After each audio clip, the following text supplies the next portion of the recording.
Hello and welcome to current IQ. Current IQ में आप लोग का बहुत बहुत स्वागत है friends. Today we are going to discuss 1000 most important current affairs from last 1 years, which is from Jan 2024 to Jan 2024 to June 2025। हम लोग इस वीडियो में आज बात करेंगे पिछले एक साल का वैसे महत्वपूर्ण करंट अफेयर्स के क्वेश्चंस के बारे में जो पिछले एक साल में करंट अफेयर्स के तौर पे आया हुआ है। जैसे कि पिछले एक साल कहने का मतलब जनवरी 2024 से लेकर के जून 2025 के बीच हम लोग डिस्कशन करेंगे इस पे। जैसा कि मैंने पहले already 1000 most important one liner already discuss कर चुका हूँ 4-5 सीरीज में, साथ ही साथ एमसीक्यू क्वेश्चंस भी डिस्कस कर चुका हूँ। लेकिन पहले की वीडियो और इस वीडियो में जो आपको डिफरेंस देखने को मिलेगा, वो जो भी इसमें टर्म्स आएगा जिसको आपको समझने में डिफ़िकल्टी होगी, उसकी एक्सप्लेनेशन के साथ इसमें जो है एक्सप्लेनेशन के साथ मैं इसमें लेकर के आ रहा हूँ। साथ ही साथ आपको जो है वैसे फिर इस सीरीज के बाद 1000 मोस्ट इम्पोर्टेंट करंट अफेयर्स के बाद जो है मैं अगला सीरीज जो है यूपीएससी लेवल का जो है वीडियो के बारे में लेकर के आऊँगा। जो यूपीएससी लेवल का एमसीक्यू क्वेश्चंस होगा उस पे जो कि सारे यूपीएससी से लेकर के आप छोटे group A, group B, group C, group D सारे एग्जाम्स को आप उसमें कवर अप होगा। इसमें आप ग्रुप बी के जो मॉडरेट क्वेश्चंस हैं वो आप करने में कंफर्टेबल होंगे। डिफ़िकल्ट में थोड़ी सी प्रॉब्लम होगी, लेकिन अगली जो सीरीज लेकर के मैं अच्छे विद फुल डिटेल एक्सप्लेनेशन के साथ में लेकर के आऊँगा, तो वो यूपीएससी के क्वेश्चंस के लिए यूपीएससी के भी आप क्वेश्चंस कर पाने में सक्षम होंगे। तो बिना देर किए हुए हम लोग शुरू करते हैं क्वेश्चन नंबर 1 से। तो let's begin with the question number 1। Question number 1 कहता है, who won the Lok Sabha election 2024 with A clear majority. कहता है कि 2024 की लोकसभा चुनावों में स्पष्ट बहुमत से कौन सा विजेता रहा। जैसा कि आप लोग सभी जानते हैं कि इसमें 2024 का जो लोकसभा चुनाव में भारतीय जनता पार्टी का जो है फुल ये है, मतलब कि फुल बहुमत तो नहीं कहेंगे, लेकिन एक अच्छी खासी वोट से भारतीय जनता पार्टी की जीत हुई थी। अब इसमें टर्म्स आपको भारतीय जनता पार्टी यूज हुआ, तो थोड़ा सा जान लेते हैं भारतीय जनता पार्टी के बारे में कि ये क्या है। तो ये भारतीय जनता पार्टी जो है एक पॉलिटिकल पार्टी है जो जिसकी इस्टेब्लिशमेंट जो हुई थी 1980 में हुई थी। 1980 में बीजेपी का जो इस्टेब्लिशमेंट कब हुआ था, वो 1980 में 1980 में हुआ था, राइट। इसके जो प्रमुख अभी इसके मैं बताना चाहूँगा कि इसका जो पहले नाम जो था सबसे पहले अगर देखा जाए, इसकी पूरी इतिहास देखा जाए, तो सबसे पहले जो इसकी स्थापना हुई थी 1951 में। इसका नाम जो था भारतीय जनसंघ, इसका जो नाम था भारतीय जनसंघ। बाद में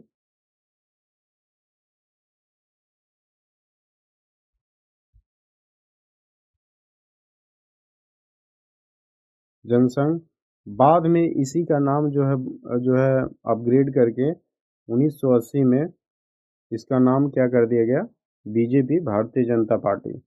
और भारतीय जनता पार्टी के जो प्रमुख नेता आपको, जैसा कि आप लोग सभी जानते हैं, इसका जो पहले प्रमुख नेता थे अटल बिहारी वाजपेयी। साथ ही साथ जो अभी करंट में जो है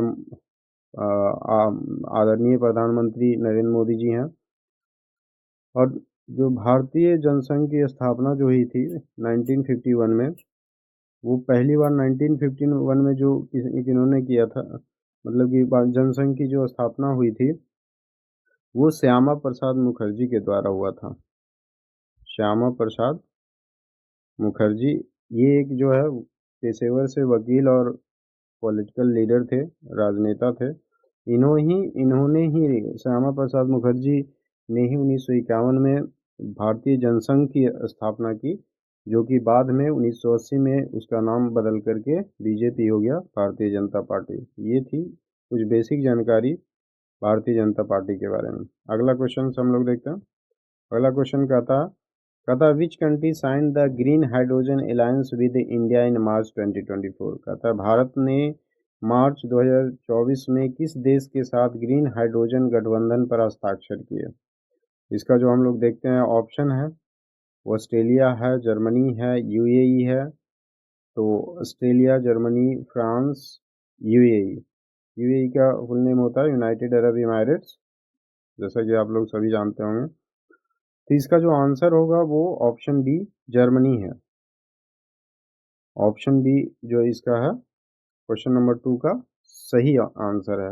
अब यहाँ पे चर्चा जर्मनी के बारे में हुआ है, तो थोड़ी सी बात कर लेते हैं जर्मनी के बारे में। कैपिटल और करेंसी, साथ ही साथ प्राइम मिनिस्टर, ये सब छोटे छोटे एग्जाम जो होते हैं, बैंक क्लर्क, ग्रुप डी, ये सब एग्जाम्स में ये सारे क्वेश्चंस आते हैं, जिससे तो आपको उससे क्लियर हो जाएगा। तो हम देखते हैं कैपिटल, करेंसी, प्राइम मिनिस्टर और प्रेसिडेंट कौन कौन क्या है जर्मनी का, उसके बारे में। तो जर्मनी का जो कैपिटल है वो बर्लिन है। इसका जो जर्मनी का कैपिटल जो है वो बर्लिन है। करेंसी यहाँ का जो है यूरो है। करेंसी जो है जर्मनी का वो यूरो है, राइट। जर्मनी के प्रेसिडेंट के बारे में अगर बात की जाए तो उनका नाम है फ्रैंक वॉल्टर स्टीनमेयर। जर्मनी का जो प्रेसिडेंट है वो फ्रैंक वॉल्टर स्टीनमेयर है। साथ ही साथ वहाँ जर्मनी में जो है प्राइम मिनिस्टर का पोस्ट नहीं होता, उसके जगह पे चांसलर होता है। तो चांसलर जो है जर्मनी का जो चांसलर है अल्टिलाफ स्कूल्ज। और अभी फ़िलहाल में जो है 1 यूरो जो का वैल्यू जो है इंडियन रुपीज़ में लगभग 100 रुपये के बराबर हो रहा है, मतलब चल रहा है अभी। जो जर्मनी का करेंसी का जो वैल्यू है लगभग इंडियन रुपीज़ के 100 रुपये के बराबर है। अब यहाँ कुछ और जर्मनी के प्रमुख चीज़ें भी हैं, जैसे कि बर्लिन टेलीविज़न टावर है, जो कि 368 मीटर जो है टॉल है, जो कि बर्लिन शहर के दृश्य को बर्लिन शहर के पूरे शहर को दृश्य को उसे प्रदर्शित होता है। साथ ही साथ यहाँ पे म्यूजियम आइलैंड है। बर्लिन में जो फेमस चीज़ है वो म्यूजियम। और बर्लिन शहर का जो और फेमस चीज़ है बर्डेनबर्ग गेट जो है, जो कि शांति और एकता का प्रतीक है। बर्डेनबर्ग गेट जो है शांति और एकता का प्रतीक है। तो ये थे कुछ बेसिक जानकारी जर्मनी के बारे में। अगला क्वेश्चन हम लोग देखते हैं, क्वेश्चन नंबर 3 की तरफ आगे बढ़ते हैं। क्वेश्चन नंबर 3 का था who became the new sorry who became the new chief justice of India in May 2024। तो इसका जो आंसर है देखेंगे, कहता है कि मई 2024 में भारत के नए मुख्य न्यायाधीश कौन बने। तो जानते हैं। तो भारत के जो मुख्य पहला है जस्टिस DY चंद्रचूड़, दूसरा है न्यायमूर्ति संजीव खन्ना, तीसरा है न्यायमूर्ति BR गवई और चौथा है न्यायमूर्ति हेमा कोहली। इसका जो सही आंसर है वो ऑप्शन नंबर बी है, जस्टिस संजीव खन्ना। संजीव खन्ना जो है option number B is the correct answer. अगले क्वेश्चन हम लोग बढ़ते हैं क्वेश्चन नंबर 4 की। क्वेश्चन नंबर 4 कहता है India's first quantum computing based super computer was launch in which city. कहता है कि क्वेश्चन नंबर 4 कहता है कि भारत का पहला क्वांटम कंप्यूटिंग आधारित सुपर कंप्यूटर किस शहर में लॉन्च किया गया। तो ऑप्शन नंबर ए है हैदराबाद, बी कहता है बेंगलुरु, सी जो है पुणे और डी चेन्नई। तो इसका जो आंसर होगा वो आई थिंक जो है ऑप्शन नंबर बी बेंगलुरु। इसका जो सही आंसर है ऑप्शन नंबर बी बेंगलुरु जो है करेक्ट ऑप्शन है क्वेश्चन नंबर 4 का। अब यहाँ पे चर्चा हुआ है बेंगलुरु के बारे में, तो थोड़ा सा बेंगलुरु जो है क्या कर्नाटका का कैपिटल है, तो थोड़ी बहुत बेसिक जानकारी जान लेते हैं कर्नाटका के बारे में। जैसा कि अभी मैंने चर्चा भी किया था और जानते भी होंगे कि कर्नाटका का जो कैपिटल है वो बेंगलुरु है। कर्नाटका का जो कैपिटल है वो बेंगलुरु हो, और बेंगलुरु को जो है टेक सिटी के नाम से जाना जाता है, क्योंकि यहाँ पे बहुत सारी जो है आईटी कंपनियां हैं, आईटी फर्म्स है यहाँ पे है। इसके साथ ही साथ बेंगलुरु का जो हम्पी शहर है, इसका जो हम्पी शहर है उसको विश्व के ऐतिहासिक शहर के रूप में यूनेस्को में शामिल किया गया है, जो कि बहुत ही प्रमुख शहर है कर्नाटका का हम्पी। इसी को जो है यूनेस्को के ऐतिहासिक शहर के रूप में शामिल किया गया। साथ ही साथ यहाँ जो कर्नाटका में जो नदियाँ बहती है वो कावेरी और कृष्णा है। इसके अलावा जो यहाँ है फेमस चीज़ है वो इसरो है। जैसा कि जानते ही होंगे कि ISRO Indian space research organisation Indian space research organisation का हेडक्वार्टर बेंगलुरु में ही है। आईएससी बेंगलुरु एक फेमस इंस्टीट्यूट है। आईएससी जो बेंगलुरु है, Indian institute of science Bengaluru, जो कि बहुत ही फेमस इंस्टीट्यूट है, वो बेंगलुरु में ही स्थित है। यहाँ का जो गवर्नर है वो गवर्नर का नाम है थवर चंद गहलोत। थवर चंद गहलोत। थवर चंद गहलोत जो है कर्नाटका का गवर्नर है।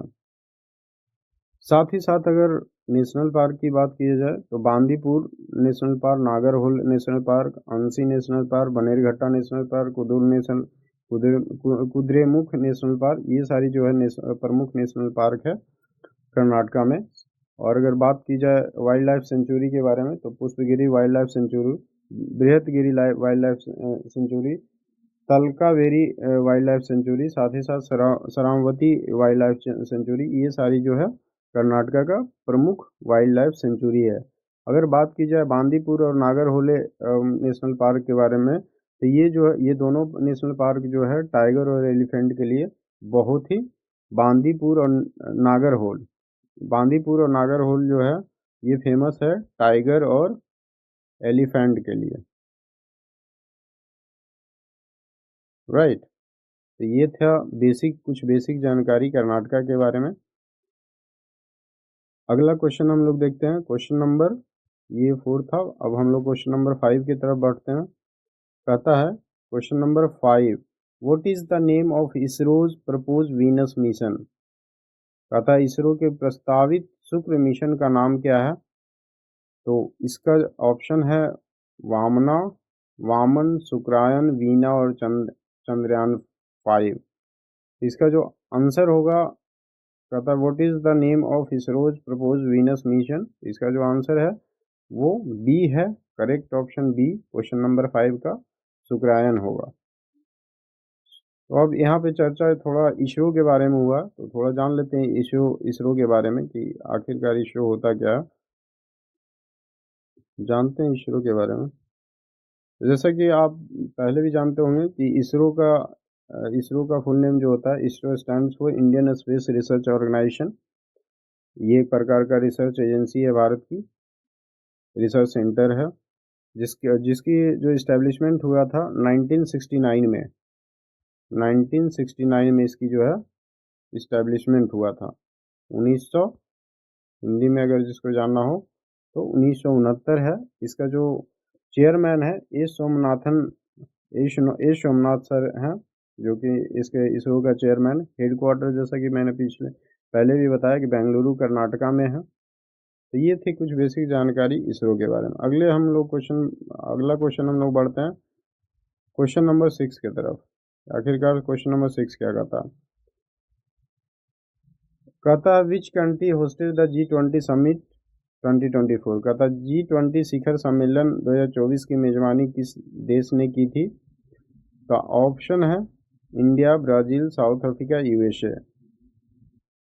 तो क्वेश्चन नंबर 6 का जो सही आंसर है वो बी है, ब्राजील। क्वेश्चन नंबर जो है क्वेश्चन क्या कर रहा था, which country hosted the G20 summit 2024। इसका जो सही आंसर है वो बी है, ब्राजील। अब चर्चा हुई थोड़ी सी ब्राज़ील के बारे में, तो कुछ बेसिक डिटेल्स जान लेते हैं ब्राज़ील के बारे में कि आखिरकार क्या है प्रमुख चीज़ें ब्राज़ील में। तो ब्राज़ील का जो कैपिटल है वो ब्रासिला है। ब्राज़ील का जो कैपिटल है वो ब्रासिला करेंसी है ब्राज़ीलियन रियाल, जो कि भारत के लगभग 15.5 रुपये के बराबर है। एक ब्राज़ीलियन रियाल का जो वैल्यू है, लगभग 15.5 रुपये के भारतीय करेंसी जो है इंडियन रुपी में 15.5 रुपये के बराबर है। अगला क्वेश्चन हम लोग देखते हैं। तो ब्राज़ील में जो प्रेसिडेंट है वो लुइस इनेसियो लूला 51 सिल्वा करके है। ये सब जो है फॉरेनर नेम बहुत ही टेढ़ा होता। तो जो वहाँ का प्रेसिडेंट है लुइस इनेसियो लूला 51 सिल्वा। पीएम का पोस्ट जो है ब्राज़ील में होता नहीं है, प्राइम मिनिस्टर ब्राज़ील में नहीं होता। ये थे कुछ बेसिक जानकारी ब्राज़ील के बारे में। अगले क्वेश्चन हम लोग बढ़ते हैं क्वेश्चन नंबर 7 की तरफ। क्वेश्चन नंबर 7 का था who won the ICC men's T20 world cup 2024 का था। आईसीसी पुरुष T20 वर्ल्ड कप 2024 किसने जीता? तो इसमें जो है इंग्लैंड, ऑस्ट्रेलिया, इंडिया, न्यूजीलैंड।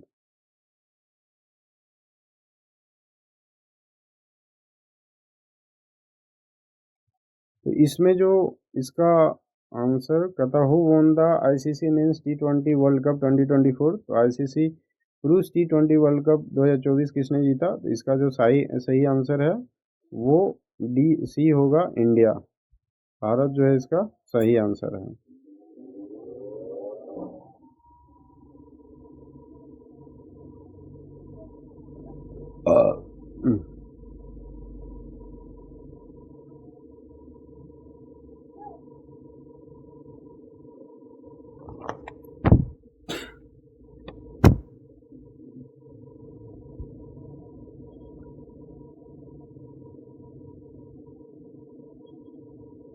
हाँ, तो क्वेश्चन हम लोग अगला क्वेश्चन जो है क्वेश्चन नंबर 8 की तरफ बढ़ेंगे। क्वेश्चन नंबर 8 क्या कहता which Indian state launch the नारी शक्ति योजना इन फरवरी 2024। कहता है किस भारतीय राज्य ने फरवरी 2024 में नारी शक्ति योजना शुरू किया? तो इसका जो सही आंसर है वो ए है, बिहार।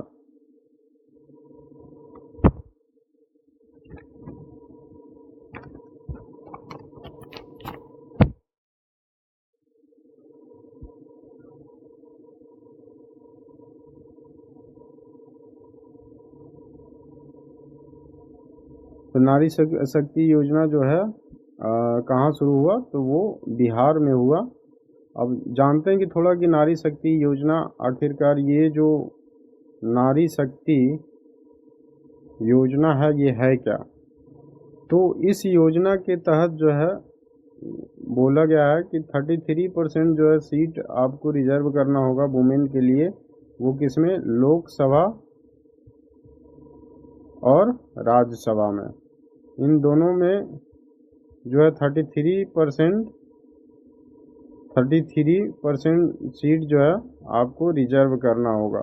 ठीक है, तो अब बढ़ते हैं हम लोग अगले क्वेश्चन नंबर 9 की तरफ।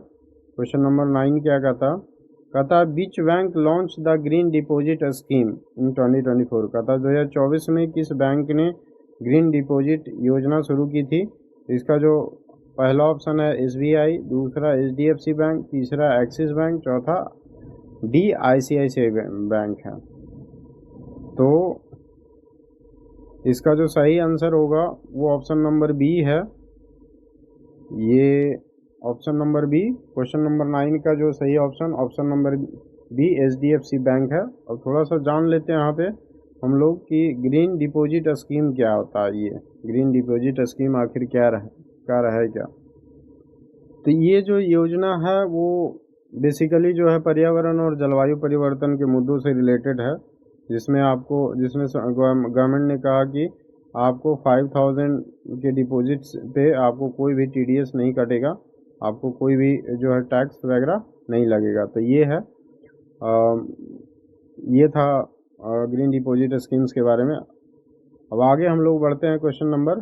तो ये कुछ बेसिक जानकारी था ग्रीन डिपॉजिट स्कीम्स के बारे में। अब हम लोग क्वेश्चन नंबर 10 की तरफ बढ़ते हैं कि आखिरकार क्वेश्चन नंबर 10 क्या कहता। तो क्वेश्चन नंबर 10 कहता the project Ganga Praharis launch in 2025 is related to. कहता 2025 में शुरू की गई प्रोजेक्ट गंगा प्रहरी किस से संबंधित है? तो इसका जो सही आंसर है वो सी है, रिवर क्लीनिंग। सही जो आंसर है वो सी है, रिवर क्लीनिंग जो है नदी सफाई के लिए किया गया था। तो क्वेश्चन नंबर बी का सही ऑप्शन बी है।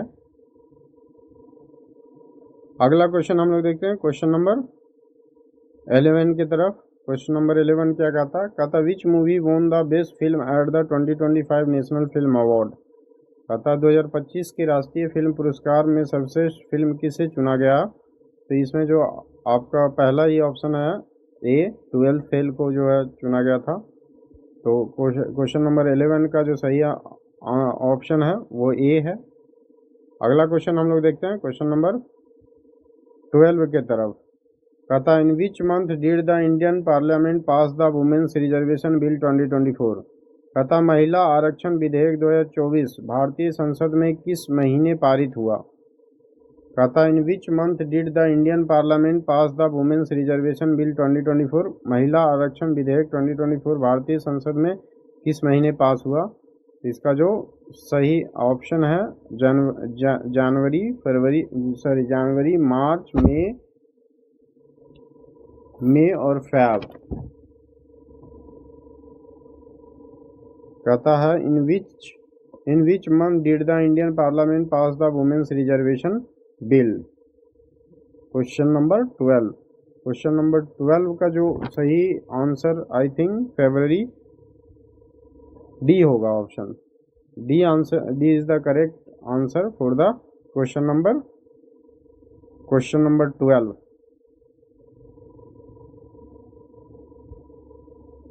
अगला क्वेश्चन हम लोग बढ़ते हैं क्वेश्चन नंबर 13 की तरफ। कहता है what is the name of India's first AI super computer launch in 2025?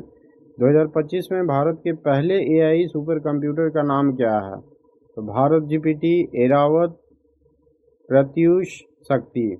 इसका जो करेक्ट ऑप्शन है वो बी है, एरावत है इसका। क्वेश्चन नंबर 13 का जो है करेक्ट ऑप्शन बी, एरावत। तो एरावत जो सुपर कंप्यूटर वो बना है वो पुणे में, महाराष्ट्र पुणे में बना है। महाराष्ट्र का एक शहर है पुणे, वहाँ महाराष्ट्र का एक शहर है पुणे, वहाँ पे बना है। साथ ही साथ ये जो कंप्यूटर पूरे विश्व में रैंकिंग जो रखता वो 75th है, 75वां स्थान है इसका, ये पूरे विश्व में सुपर एआई कंप्यूटर। अगला क्वेश्चन हम लोग बढ़ते हैं क्वेश्चन नंबर 14 की तरफ। कहता who became the first Indian women to win a medal at the 2024 Paris Olympic? कहता है who became the first Indian women to win a medal at the 2024 Paris Olympic? 2024 Paris Olympic में पदक जीतने वाली पहली भारतीय महिला कौन बनी?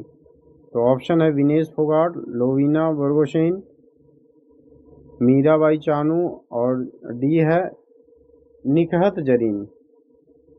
विनेश फोगाट, लवीना बोरगोहेन, मीराबाई चानू और निखत।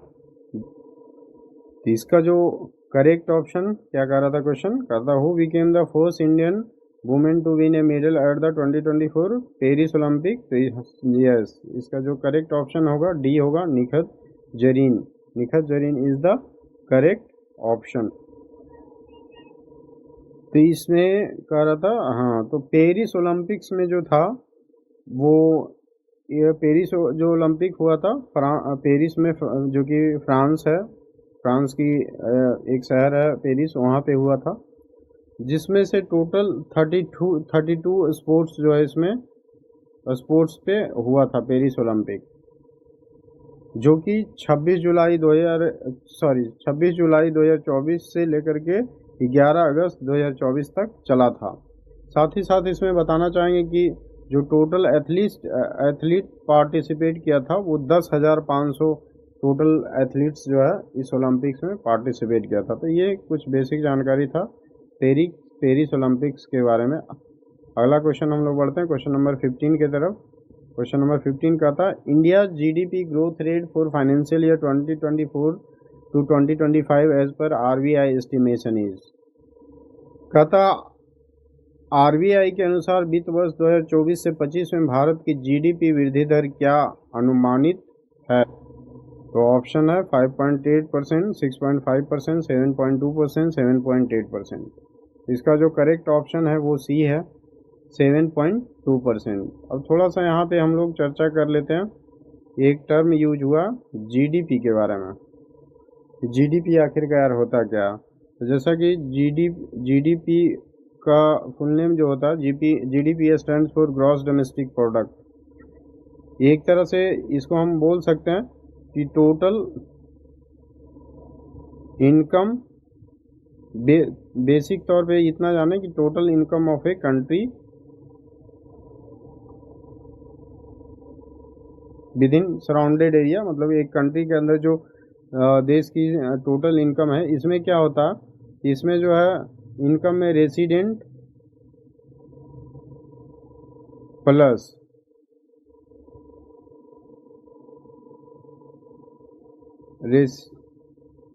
रेसिडेंट प्लस एनआरआई अगर के बारे में कोई ये नहीं जानते हैं तो मैंने उस पर ऑलरेडी शॉर्ट्स बना रखा हूँ। तो उसको ऐसे बेसिकली जो है नॉन रेसिडेंट इंडियन जो यहाँ से जॉब या पढ़ने के पर्पज़ से दूसरे देश में जाते हैं तो उसको एनआरआई कहते हैं। तो इन दोनों का जो है इनकम इंक्लूड होता है जीडीपी। दोनों के इनकम को इंक्लूड करके ही हम लोग जीडीपी कहते हैं। जैसे कि मान के चलो हम जॉब कर रहे हैं इंडिया में, तो मेरा जो इनकम है प्लस सुंदर पिचाई अमेरिका में जॉब कर रहे हैं, तो सुंदर पिचाई का जो इनकम है, ये दोनों को मिला करके हम लोग जीडीपी बेसिक तौर पे मोटा मोटी आप ये जाना। ठीक है, चलिए अगले क्वेश्चन हम लोग बढ़ते हैं। क्वेश्चन नंबर 16 के तरफ। कहता है which country gifted 100% electric buses to India in 2025? 2025 में किस देश ने भारत के 100 इलेक्ट्रिक बसें भेंट की? तो ये क्वेश्चन कर रहा था which country gifted 100% electric buses to India in 2025? तो ऑप्शन है ए जापान, दूसरा B UAE United Arab Emirates, तीसरा सी फ्रांस, चौथा डी जर्मनी। इसका जो सही आंसर है वो करेक्ट आंसर सी है, फ्रांस। 2000 ये ऑप्शन नंबर क्वेश्चन नंबर 16 का करेक्ट ऑप्शन सी है, फ्रांस। फ्रांस के बारे में हम लोग जानते हैं कि फ्रांस जो है क्या है, तो फ्रांस की जो राजधानी है वो पेरिस है। फ्रांस की कैपिटल जो है वो पेरिस है। यहाँ का करेंसी जो है यूरो है, राइट। साथ ही साथ जो यहाँ का प्राइम मिनिस्टर है वो ग्रेविल अटल है। ग्रेविल अटल यहाँ का प्राइम मिनिस्टर, और प्रेसिडेंट आप जानते ही हैं इमैनुअल मैक्रोन। यहाँ दो प्रमुख चीज़ें हैं, आप लोग सभी जानते होंगे एफिल टावर और लॉकर म्यूजियम जो है यहाँ का दो प्रमुख जो है चीज़ है वहाँ का फ्रांस का। अगले तो ये था कुछ बेसिक जानकारी फ्रांस के बारे में। हम लोग अब अगले क्वेश्चन बढ़ते हैं। क्वेश्चन नंबर 17 कहता what is Anuvadini launch by the government of India? कहता भारत सरकार द्वारा लॉन्च किया गया अनुवादनी क्या है? इसका जो ऑप्शन है,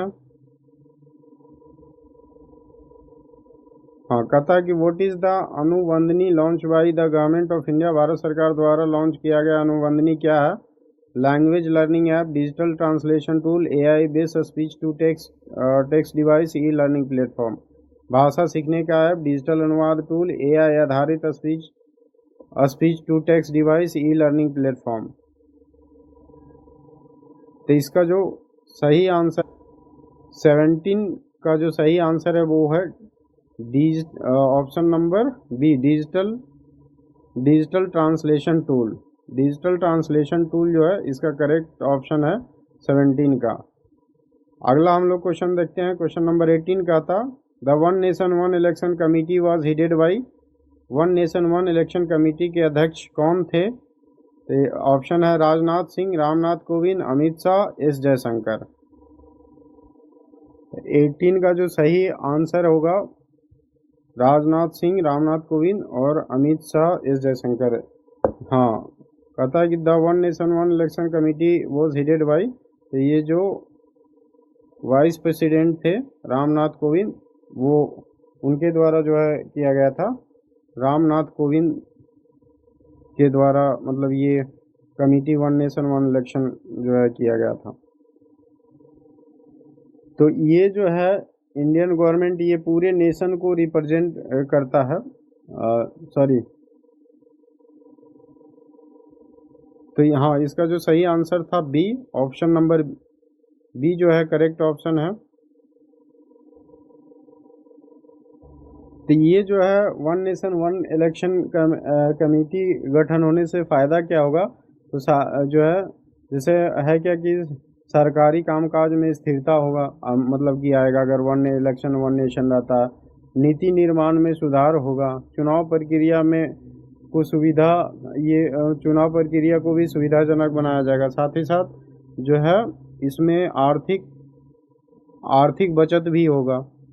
तो ये था कुछ वन नेशन वन इलेक्शन के बारे में कुछ बेसिक जानकारी। अगला क्वेश्चन हम लोग देखते हैं क्वेश्चन नंबर 19 की तरफ। कहता है the world environment day 2025 theme was, विश्व पर्यावरण दिवस 2025 की थीम क्या थी। तो इसका जो सही आंसर है,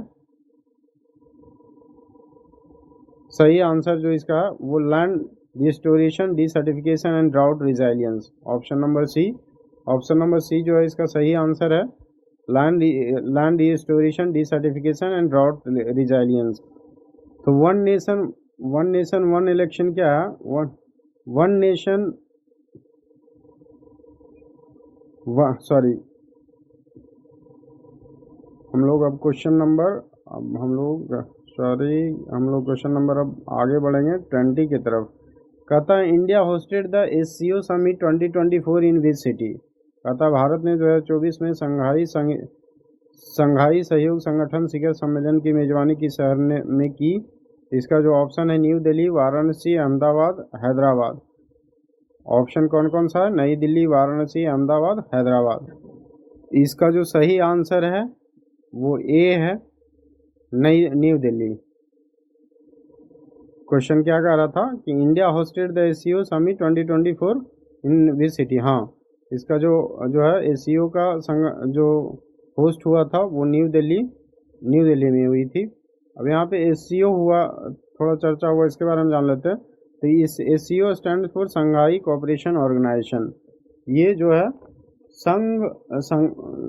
संघीय, जैसा कि यहाँ पे आप देख रहे हैं संघाई सहयोग संगठन है। तो इसके जो संघाई कोऑपरेशन ऑर्गेनाइजेशन है, उसके जो सदस्य इसमें जो है China, Russia, Kazakhstan, Kyrgyzstan, Tajikistan, Uzbekistan, India और पाकिस्तान, ये सारे जो है एससीओ का मेंबर कंट्री है। और एससीओ का जो है मुख्य उद्देश्य क्या होता है, तो इसमें जो है सुरक्षा और शांति सब प्राकृतिक, तो एससीओ संघाई कोऑपरेशन ऑर्गेनाइजेशन का जो मुख्य उद्देश्य है वो सांस्कृतिक आदान प्रदान करना, साथ ही साथ सुरक्षा और आर्थिक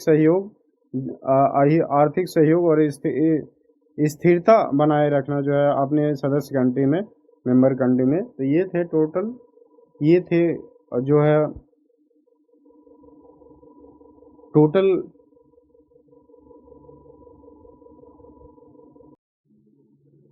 तो अब हम लोग क्वेश्चन नंबर 21 की तरफ देखते हैं। ठीक है, आखिरकार क्वेश्चन नंबर 21 क्या कहता, पता विच mobile app was launch for national education policy monitoring.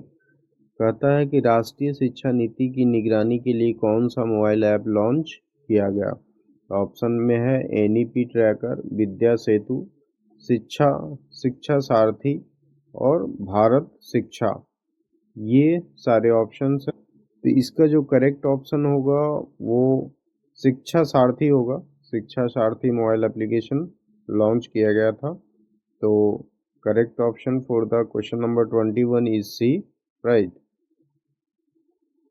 अब यहाँ पे चर्चा हुआ है, यहाँ पे थोड़ी चर्चा किया गया है नेशनल एजुकेशन पॉलिसी तो थोड़ा इसके बारे में जान लेते हैं कि क्या है ये न्यू एजुकेशन पॉलिसी क्या है उसके बारे में। न्यू एजुकेशन पॉलिसी जो है, इसमें बच्चों को जो शिक्षा होगी 5+3+3+4। पहले क्या था कैरिकुलम? पहले था 10+2+3, इस तरीके से था। अब क्या किया गया है कि 5 के 5+3+3+4, इसमें 12th को जो है रिमूव कर दिया गया, 12th को हटा दिया गया। साथ ही साथ इसमें बोला क्या गया है कि 5th क्लास तक जो शिक्षा एजुकेशन प्रोवाइड किया जाएगा गवर्नमेंट की तरफ से, उसकी जो माध्यम होगा वो हिंदी होगी। हिंदी माध्यम में 5th क्लास तक की शिक्षा, आप इंग्लिश की इम्प्लीमेंट जो होगा वो 6th क्लास से ही इम्प्लीमेंट किया जाएगा। साथ ही साथ न्यू एजुकेशन पॉलिसी में जो है टीचर को अपडेटेड रहना है, टीचर को समय समय पर जो है ट्रेनिंग दिया, मतलब कि लेते रहना है, ट्रेनिंग को ले करके ही बच्चों को नए जो है करंट में अपडेट क्या किस तरीके की घटनाएं घट रही है, किस बेसिस पे एजुकेशन की तैयारियां, एजुकेशन दिए जा रहे हैं पूरे विश्व भर में, उसी तरीके से जो है टीचर को अपडेट होकर के शिक्षा प्रदान करना। साथ ही साथ शिक्षा में जो है असमानता को भी दूर करना। असमानता जो है, सबको एक समान एजुकेशन शिक्षा मिले, उसको लेकर के सरकार की इनिशिएटिव है कि असमानता अगर किसी तरह का है शिक्षा में तो उसको रिमूव किया जाए, उसको इरेडिकेट किया जाए। ये एक तरह का जो है डिजीज का मतलब कि काम करता है। साथ ही साथ जो न्यू शिक्षा पॉलिसी में बोला गया है कि ग्रॉस इनरोलमेंट रेशियो जो होगा, ग्रॉस इनरोलमेंट रेशियो जो होगा वो 100% होना चाहिए। कब तक? 100% हो जाना चाहिए 2030 तक, 2030 तक जो ग्रॉस इनरोलमेंट रेशियो जो है वो जो है 100% होना चाहिए। तो ये था कुछ बेसिक न्यू एजुकेशन पॉलिसी के बारे में। तो अब अगले क्वेश्चन की तरफ हम लोग देखते हैं। अगला क्वेश्चन क्या कहता? नेक्स्ट क्वेश्चन है, project Surya launched in 2025 is related to. कहता 2025 में लॉन्च किया गया प्रोजेक्ट सूर्या किससे संबंधित है? Solar energy access, air quality improvement, women health, drinking water safety. तो यहाँ पे जो आंसर होगा वो, जैसा कि देखने से आपको क्वेश्चन में ही देखने से कि सौर्या, तो इसका करेक्ट जो ऑप्शन है वो ए है। क्वेश्चन नंबर 22 का करेक्ट ऑप्शन ए है, सोलर एनर्जी एक्सेस।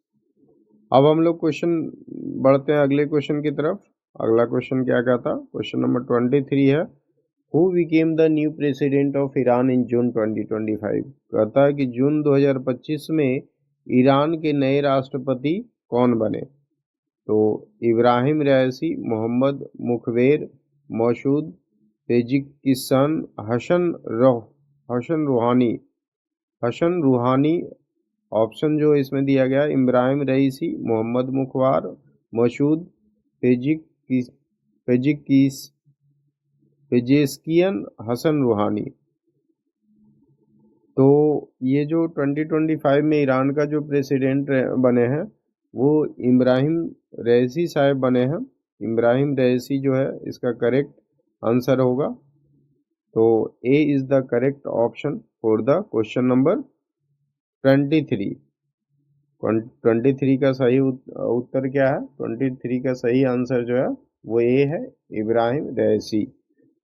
यहाँ पे अब थोड़ी चर्चा हुआ है ईरान के बारे में, तो थोड़ी सी बेसिक जानकारी हम लोग ईरान पे देख लेते हैं कि ईरान की बेसिक जानकारी क्या है। तो ईरान का जो कैपिटल है वो तेहरान है। साथ ही साथ जो इसका जो है करेंसी जो यहाँ पे यूज होता है वो ईरानी रियाल चलता है यहाँ पे। करेंसी जो यहाँ पे चलता है वो कौन सा? ईरानी रियाल। प्रेसिडेंट के बारे में पूछा ही गया था और इसमें प्राय पीएम का पोस्ट होता नहीं है यहाँ पे जो है ईरान में जो है पीएम का पोस्ट नहीं होता, यहाँ पे सर्वोच्च जो है नेता होता है, सुप्रीम लीडर जो होता है पीएम के जगह पे। और जो सुप्रीम लीडर है वो उसका नाम है अली खामेनेई, अली खामेनेई करके ऐसा ही कुछ नाम है। तो ये जो है सुप्रीम लीडर है कुछ। और अगर देखा जाए ईरान में, तो ईरान के पास जो है फोर्थ लार्जेस्ट ऑयल रिजर्व है।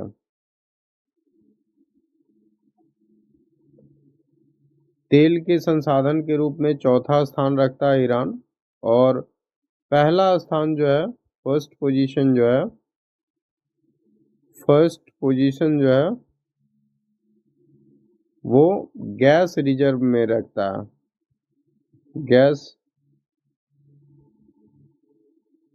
गैस रिजर्व में जो है पहला स्थान है ईरान का। तो ये थी कुछ बेसिक जानकारी ईरान के बारे में। अब हम लोग देखते हैं अगला क्वेश्चन नंबर 24 की तरह 24 देखते हैं। 24 क्या कहता है India Chandrayaan 4 mission is schedule for which year. कहता है भारत का चंद्रयान 4 मिशन किस वर्ष निर्धारित है। इसमें जो ऑप्शन दिया गया है 2025, 2026, 2027, 2028। जैसा कि आपने देखा होगा कि 2024 में जो है चंद्रयान 3 लॉन्च किया गया था। चंद्रयान 3 जो है वो 2024 में लॉन्च हुआ। तो अब चंद्रयान 4 जो लॉन्च होने वाला है, चंद्रयान 4 जो होगा वो 2025 में होगा। तो A is the correct option for question number 24। Question number 24 का जो है सही उत्तर क्या है, ए है 2025। अब हम लोग क्वेश्चन नंबर देखते हैं 25 की तरफ। कहता who is the current chairperson of SEBI as of June 2025। June 2025 तक सेबी के वर्तमान अध्यक्ष कौन थे। इसमें ऑप्शन दिया गया है अजय त्यागी, माधवीपुरी वंश, टीवी मोहनदास पाई और अरविंद सुब्रमण्यम। कौन कौन सा ऑप्शन है, अजय त्यागी, माधवीपुरी वंश, टीवी मोहनदास पाई, अरविंद सुब्रमण्यम। अजय त्यागी पहले थे, उसके बाद तो ऑलरेडी माधवीपुरी वंश बन चुके हैं। टीवी मोहनदास पाई ये तो कुछ ऐसा रिलेटेड है नहीं सेबी से। अरविंद सुब्रमण्यम जो है पॉलिटिकल लीडर हैं। इसमें सारे ऑप्शंस, इसमें जो भी ऑप्शन ये दो तो दिया गया, जो इसमें दिया गया है अजय त्यागी और माधवीपुरी वंश, ये दोनों फॉर्मर है। अभी करंट में जो बने हैं उनका नाम है तुहिन कांत पांडे। तुहिन कांत पांडे ये जो है करंट जो में जो है सेबी के चेयरमैन है। करंट में जो सेबी का चेयरमैन जो है वो तुहिन कांत पांडे हैं। राइट। अब यहाँ पे बात हुआ है सेबी के बारे में। तो जैसा कि मैंने पहले भी इस पे शॉर्ट्स ऑलरेडी मैं बना चुका हूँ और सेबी के बारे में कि आगे आखिरकार सेबी क्या है। तो जिन्होंने अगर सेबी नहीं के बारे में नहीं जानते तो उस पे शॉर्ट्स ऑलरेडी बनाया हुआ है, फिर भी मैं यहाँ पे भी बता देता हूँ। सेबी जो होता है, SEBI stands for security exchange board of India. SEBI का जो फुल नेम होता है security exchange board of India होता है। ये जो है कैपिटल मार्केट जो होता है, कैपिटल मार्केट मनी मार्केट क्या होता है वो आगे आपको जो है इकोनॉमिक्स में हम जब आपकी डिमांड आएगी तो मैं बताऊंगा। ये जो है कैपिटल मार्केट को रेगुलेट करती है। कैपिटल मार्केट समझने का मतलब ये समझे कि जो आप शेयर खरीद बिक्री करते हैं, शेयर, आईपीओ, एसआईपी, ये सब जो खरीद बिक्री करते हैं किसी कंपनी का, वो सारे कंपनी को रेगुलेट करने की काम जो करती है सेबी करती है, security exchange board of India. Right. तो अब थोड़ा जान लेते हैं कि सेबी का इस्टेब्लिशमेंट कब हुई थी। तो सेबी जो इस्टेब्लिश्ड हुई थी 12 अप्रैल 1988 में, 12 अप्रैल 1988 को जो है सेबी का स्थापना हुआ था। और इसका जो हेडक्वार्टर है वो मुंबई में है। सेबी का जो हेडक्वार्टर है वो मुंबई में है।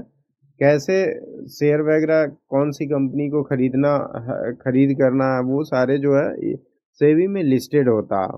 तो सेबी जो है कैपिटल मार्केट को रेगुलेट करने का काम करती है। तो ये थी कुछ बेसिक जानकारी सेबी के बारे में। अब हम लोग बढ़ते हैं अगले क्वेश्चंस के बारे में। क्वेश्चन नंबर 26 का था, what is the name of the joint military exercise conducted by India and France in 2025। कहता है 2025 में भारत और फ्रांस द्वारा आयोजित संयुक्त सैन्य अभ्यास का नाम क्या है। शक्ति हो गया, वरुणा है, इंद्रा है, गरुड़ है।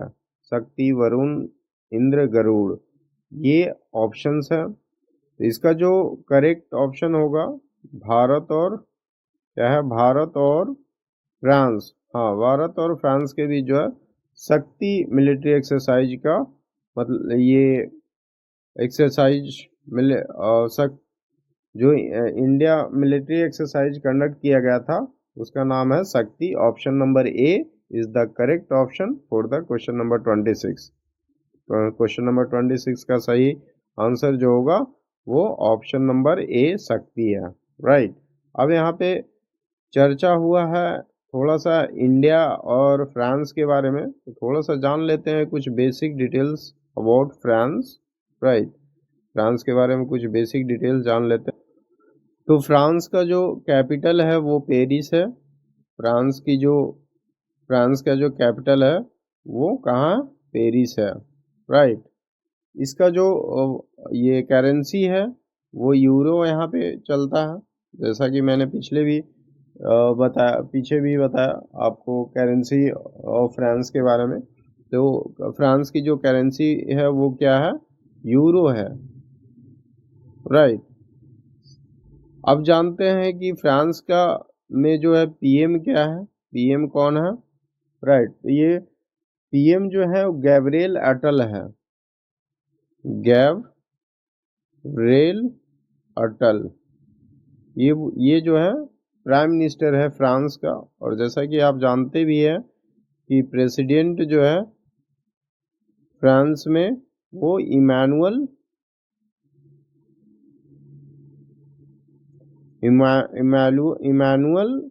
मैक्रोन है।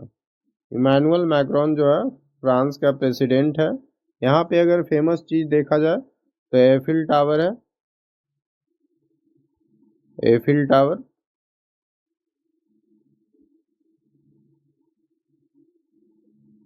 जैसा कि आप जानते ही होंगे, और लवर म्यूजियम है। ये दोनों फेमस मॉन्यूमेंट है वो फ्रांस की। अब हम लोग क्वेश्चंस, तो ये थी कुछ बेसिक जानकारी अबाउट फ्रांस की कुछ बेसिक जानकारी थी। अब हम लोग क्वेश्चन नंबर 27 की तरफ बढ़ते हैं। क्या कहता है 27, कहता है which Indian city was ranked as the cleanest city in the Swachh Survekshan 2024। स्वच्छ सर्वेक्षण 2024 में सबसे स्वच्छ शहर किसे घोषित किया गया। तो ये सिर्फ 2024 में ही नहीं, ये हमेशा से आ रहा है। मध्य प्रदेश का एक शहर है जिसका नाम इंदौर है।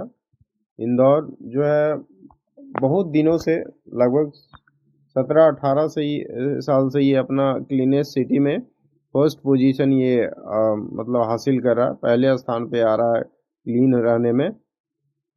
तो यहाँ पे अब चर्चा हुआ है इंदौरा जो है पड़ता है वो एमपी में है। तो अब थोड़ा देख लेते हैं बेसिक जानकारी जो है एमपी के बारे में कि क्या क्या बेसिक जानकारी वहाँ।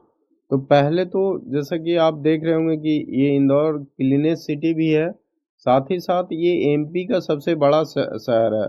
बिगेस्ट सिटी जो है वो एमपी का जो है वो इंदौर ही है। और ये इंडस्ट्रियल सेंटर है, औद्योगिक केंद्र है। औद्योगिक केंद्र के रूप में एमपी का किस शहर को देखा जा रहा, तो वो इंदौर ही है। अब जानते हैं कि अब वो इंदौर में जो गवर्नर होता है वो मतलब कि इंदौर का गवर्नर कौन है, तो ये मंगू भाई चांग भाई पटेल है। इसको शॉर्ट में ये बोल सकते हैं MC पटेल, मतलब मंगू भाई चैंग भाई पटेल। अब अगर नेशनल पार्क के बारे में देखा जाए MP में, तो वो है बांधवगढ़, कान्हा, पेंच, सतपुड़ा, पन्ना, ये सारे जो है नेशनल पार्क जो है आपको MP में पाए जाते हैं। साथ ही साथ वाइल्ड लाइफ सेंचुरी के बारे में अगर देखा जाए, तो इसमें जो है गांधी सागर, बोरीवल, बोरी वन्यजीव, घाटी गांव, बागदरा, केन, ये सारे जो है wild life sanctuary. Tiger sorry tiger reserve के बारे में अगर देखा जाए, तो वो है Bandhavgarh tiger reserve, Kanha tiger reserve और पन्ना टाइगर रिजर्व। ये तीन जो है प्रमुख MP का जो है टाइगर रिजर्व है। साथ ही साथ अगर देखा जाए कि यहाँ कौन कौन सी नदियाँ बहती है, तो नर्मदा और चंबल जो यहाँ की प्रमुख नदियाँ हैं है। और MP का जो प्रमुख नदी है नर्मदा और चंबल। खजुराहो, उज्जैन और पंचमढ़ी, ये सारे जो है मतलब कि फेमस जगह खजुराहो और उज्जैन जो है ये टेम्पल और साथ फेमस जगह है। फेमस जगह के फेमस प्लेस के लिए भी जाना जाता है, जिसमें आप खजुराहो का टेम्पल भी सुना होगा, उज्जैन और पंचमढ़ी जो एक जगह है यहाँ पे MP में, पंचमढ़ी,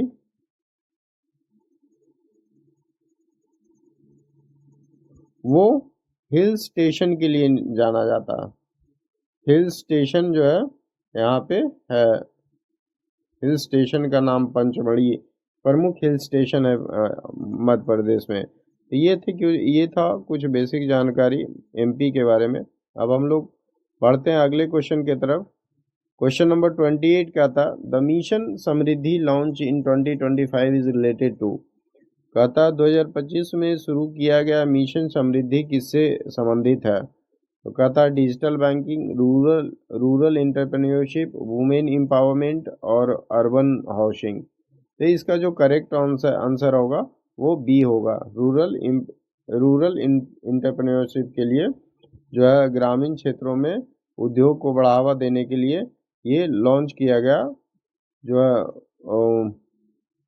रूरल इंटरप्रेन्योरशिप जो है उद्योग क्षेत्र को बढ़ावा देने के लिए। तो ये जो है option number B is the correct option.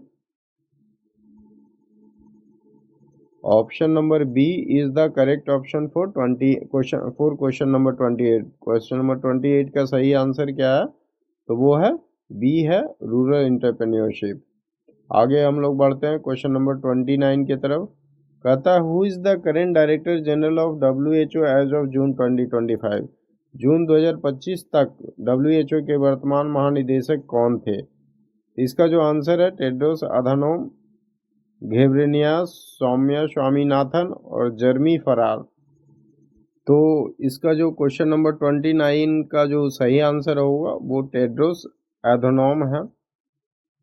Tedros Adhanom, जैसा कि आप यहाँ पे देख रहे होंगे कि Tedros Adhanom is the correct option for question number 29।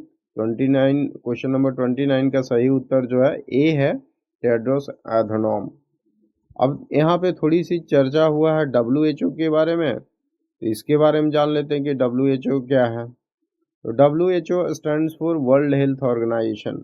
ये पूरे विश्व में किस तरीके से जो है स्वास्थ्य व्यवस्था काम कर रहा है, कौन कौन सी जो है हॉस्पिटल्स वगैरह, इसकी देखभाल या और निगरानी और साथ ही साथ हेल्थ में इम्प्रूवमेंट वगैरह करने के लिए जो किया जाता है वो WHO इसके लिए जिम्मेदार है। WHO इसकी निगरानी करती है पूरे विश्व भर में हेल्थ के लिए। WHO जिसको हम लोग कहते हैं वर्ल्ड हेल्थ ऑर्गेनाइजेशन। अब देखा जाए कि अब जो है WHO का इस्टेब्लिशमेंट कब हुआ था, तो ये इसका जो इस्टेब्लिशमेंट हुआ था 7 अप्रैल 1948, मतलब कि लगभग जो है भारत की आज़ादी के 1 साल बाद जो है WHO की स्थापना हुई थी और जो इसका हेडक्वार्टर है, जो WHO का हेडक्वार्टर है वो जेनेवा स्विट्जरलैंड में है। जेनेवा एक शहर है स्विट्जरलैंड की, वहीं पे है। अगर देखा जाए WHO का टोटल मेंबर कंट्रीज, तो इसके जो है लगभग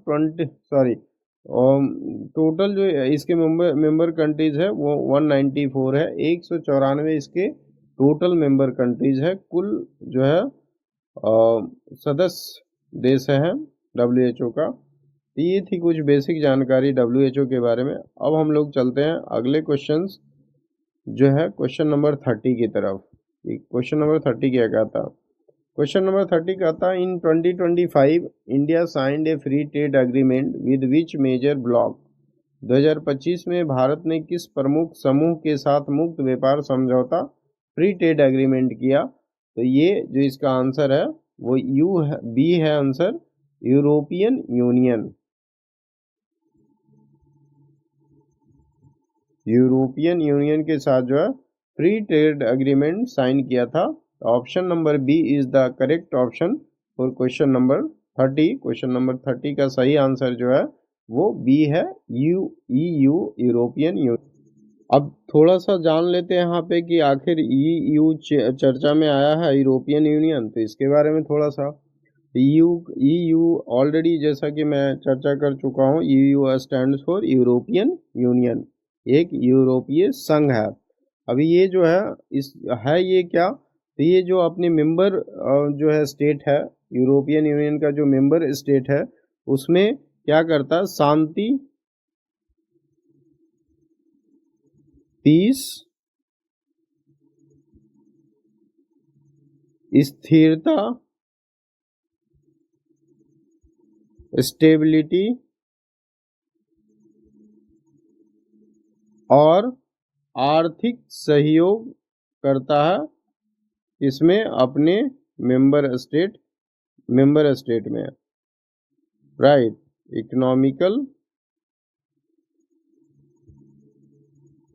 इकोनॉमिकल सिचुएशंस को भी कंट्रोल करता है ये यूरोपियन यूनियन। अब इसमें ये जो टोटल यूरोपियन यूनियन में कितने स्टेट्स है, तो यूरोप का 27 स्टेट जो है यूरोपियन यूनियन में इंक्लूडेड है। अब बात की जाए कि इस्टेब्लिशमेंट की, यूरोपियन यूनियन का इस्टेब्लिशमेंट कब हुआ था, तो यूरोपियन यूनियन का जो इस्टेब्लिशमेंट हुआ था वो फर्स्ट नवंबर 1993 को, 1 नवंबर 1993 को जो है यूरोपियन यूनियन का गठन किया गया था। इसकी देखा जाए कि हेडक्वार्टर कहाँ है, तो हेडक्वार्टर जो है इसका एक बेल्जियम का शहर है ब्रुसेल्स, यहाँ पे जो है हेडक्वार्टर है यूरोपियन यूनियन का। तो ये थे कुछ बेसिक जानकारी यूरोपियन यूनियन के बारे में। अब हम लोग बढ़ते हैं अगले क्वेश्चन की तरफ। क्वेश्चन नंबर 31 कहता विच स्कीम वॉज री लॉन्च्ड एज PM जन सुरक्षा 2.0 इन 2025। कहता 2025 में किस योजना को प्रधानमंत्री जन सुरक्षा 2.0 के रूप में पुनः शुरू किया गया? तो कहता PM सुरक्षा बीमा योजना, आयुष्मान भारत, PM जीवन ज्योति योजना, अटल पेंशन योजना। प्रधानमंत्री सुरक्षा बीमा योजना, आयुष्मान भारत, प्रधानमंत्री जीवन ज्योति बीमा, अटल पेंशन, ये सारे जो है ऑप्शंस है। इसका जो सही आंसर है वो ऑप्शन नंबर ए है, PM सुरक्षा बीमा योजना। Option number A is the correct option for question number 31। Question number 31 का सही आंसर जो है वो ए है, PM सुरक्षा बीमा योजना। अगला क्वेश्चन हम लोग 32 की तरफ बढ़ते हैं। 32 क्या कहता, who was conferred the Bharat Ratna in 2025। 2025 में भारत रत्न किसे प्रदान किया गया? कहता है MS स्वामीनाथन, लता मंगेशकर, कर्पूरी ठाकुर, APJ अब्दुल कलाम। तो इसमें जो आंसर है वो 2025 में APJ अब्दुल कलाम को भी दिया गया, MS स्वामीनाथन, ये सारे को दिया गया, लेकिन 2025 में जो दिया गया वो option number C Karpoori Thakur को। तो correct option for question number 32 is C. Question number 32 का सही आंसर जो है वो सी है, कर्पूरी ठाकुर। अब यहाँ पे चर्चा थोड़ा सा हुआ भारत रत्न के बारे में, यहाँ पे चर्चा हुआ भारत रत्न के बारे में, तो उसके बारे में जान लेते हैं। तो भारत रत्न जो होता है वो सर्वोच्च नागरिक सम्मान है जो किन किन क्षेत्रों में दिया जाता है। ये भारत का सर्वोच्च भारत का सर्वोच्च नागरिक सम्मान है जो कि कला, राइट, आर्ट, कला को इंग्लिश में आर्ट कहते हैं, साहित्य,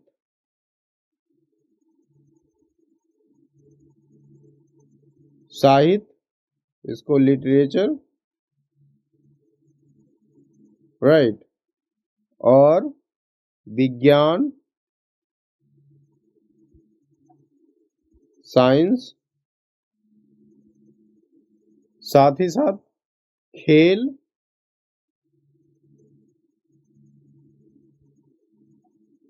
स्पोर्ट्स एवं जो है सार्वजनिक सेवा।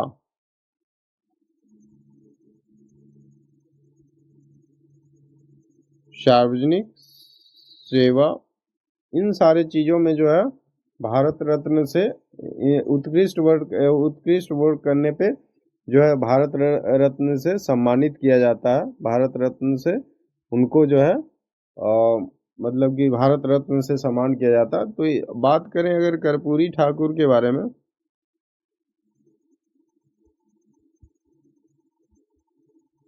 तो इनको जो दिया गया है वो सामाजिक न्याय और राजनीति के लिए।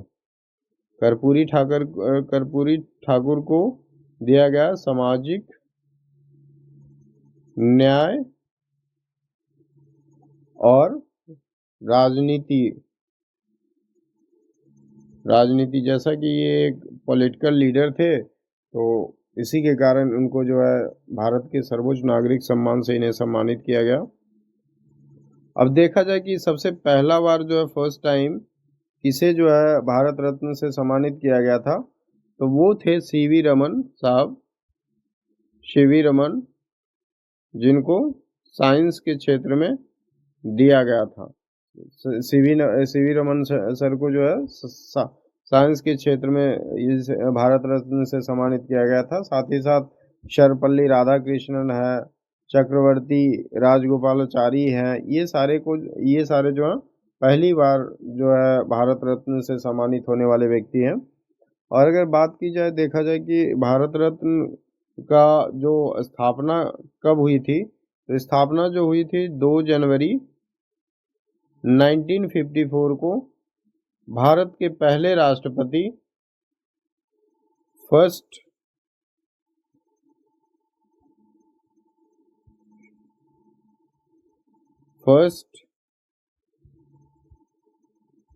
President of India doctor Rajendra Prasad के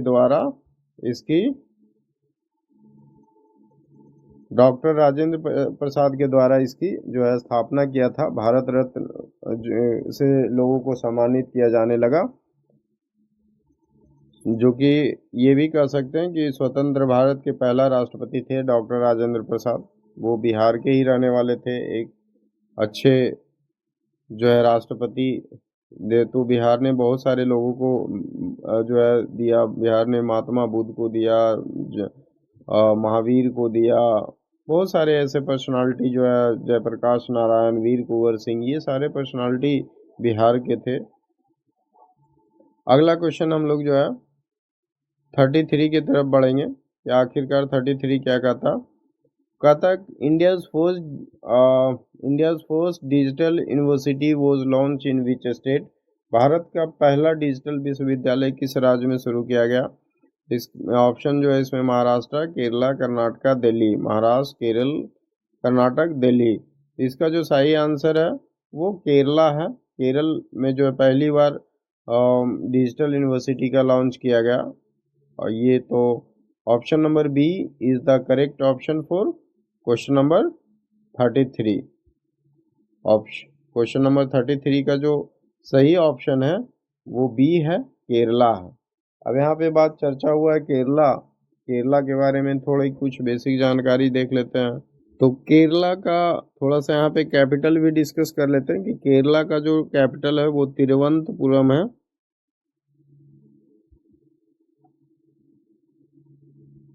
तिरुवनंतपुरम जो है केरला का कैपिटल है।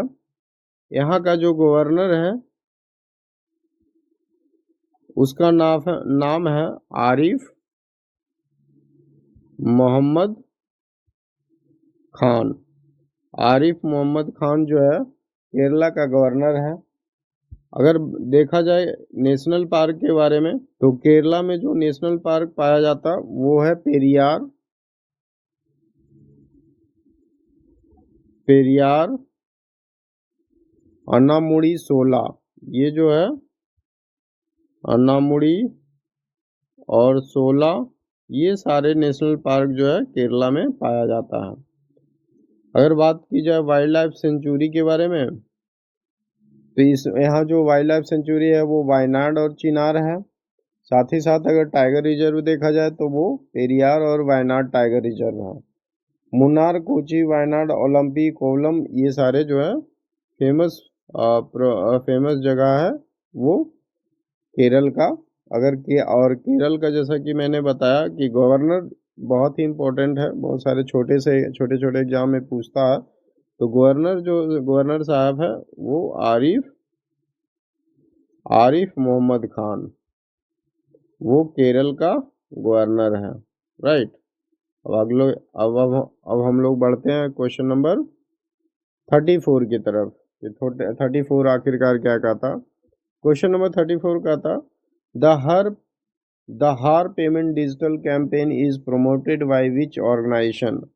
हर पेमेंट डिजिटल अभियान किस संस्था द्वारा चलाया गया?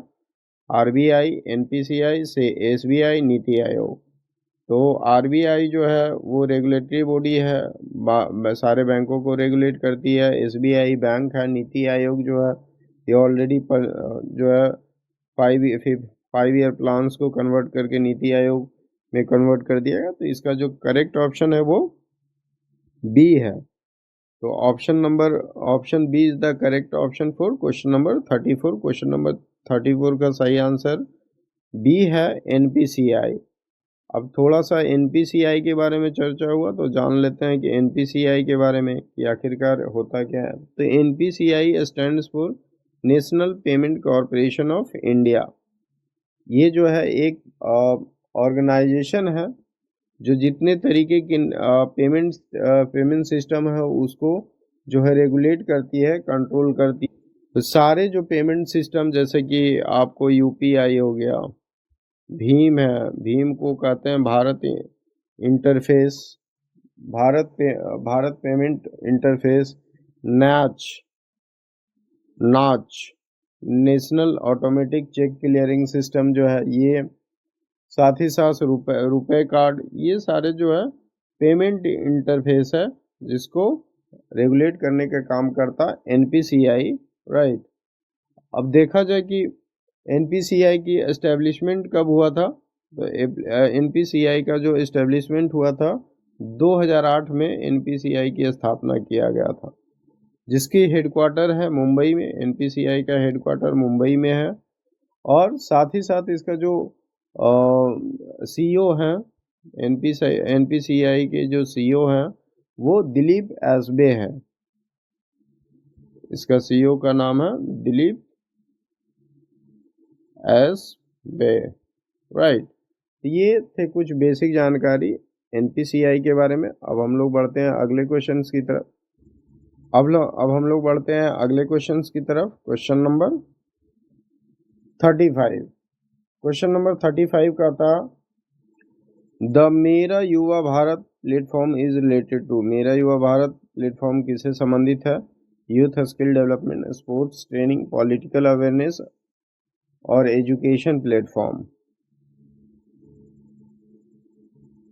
तो मेरा युवा भारत जो है वो यूथ के स्किल्स डेवलपमेंट के लिए ये प्रोग्राम है।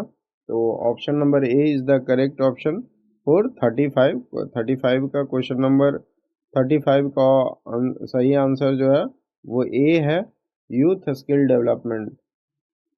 अब अगला क्वेश्चन हम लोग देखते हैं, क्वेश्चन नंबर 36 की तरफ बढ़ते हैं कि आखिरकार 36 क्या कहता है कि what is the full form of ONDC launch by government of India. Bharat सरकार द्वारा शुरू किए गए ONDC का पूरा नाम क्या है। तो यहाँ पे ऑप्शन दिखा रहा है, open network for digital commerce, online national development council, official network for data collection और online notification for digital currency.